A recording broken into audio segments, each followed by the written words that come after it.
Bonjour et bienvenue dans ce tutoriel où je vais vous présenter la nouveauté que l'on intègre désormais dans le portfolio, à savoir le référentiel de compétences.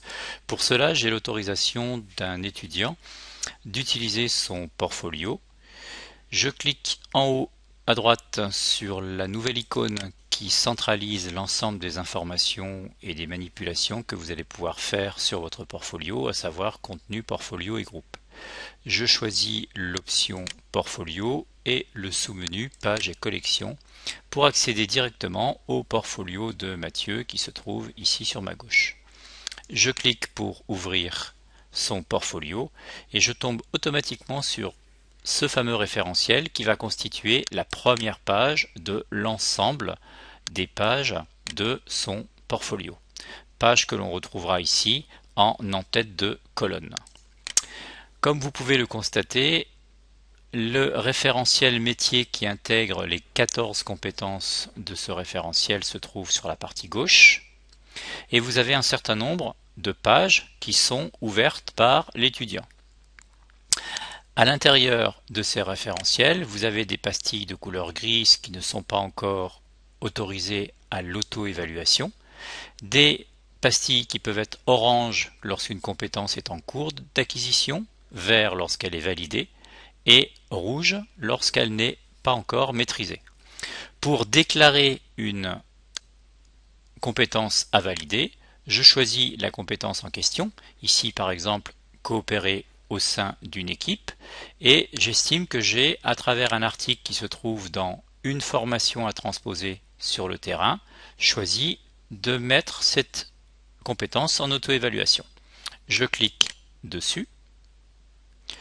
Je décide d'écrire que je suis prêt à m'évaluer sur cette compétence et je valide avec enregistrer.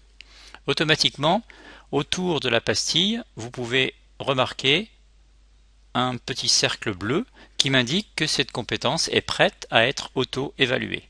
Lorsque j'ai par exemple rédigé un article ou plusieurs articles autour de cette compétence dans la page en question, une formation à transposer sur le terrain, je clique sur ma pastille et je choisis de dire que je suis par exemple en cours d'acquisition. Je choisis en cours d'acquisition. Je pourrais de la même façon voir l'article par exemple numéro 3 et valider avec enregistrer.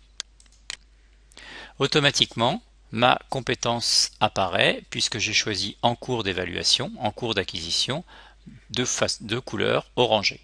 Et je retrouverai cette annotation lorsque je cliquerai sur une formation à transposer sur le terrain.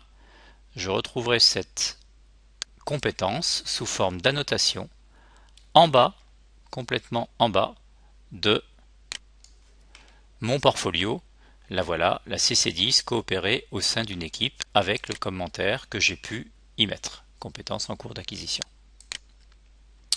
Voilà pour la présentation, j'en suis conscient un peu rapide, de cette nouveauté qui, je l'espère, va permettre à la fois à l'étudiant de s'auto-évaluer, mais également au tuteur d'avoir une vision globale des compétences validées, non validées ou en cours de validation pour son stagiaire. Je vous remercie de votre attention. À bientôt.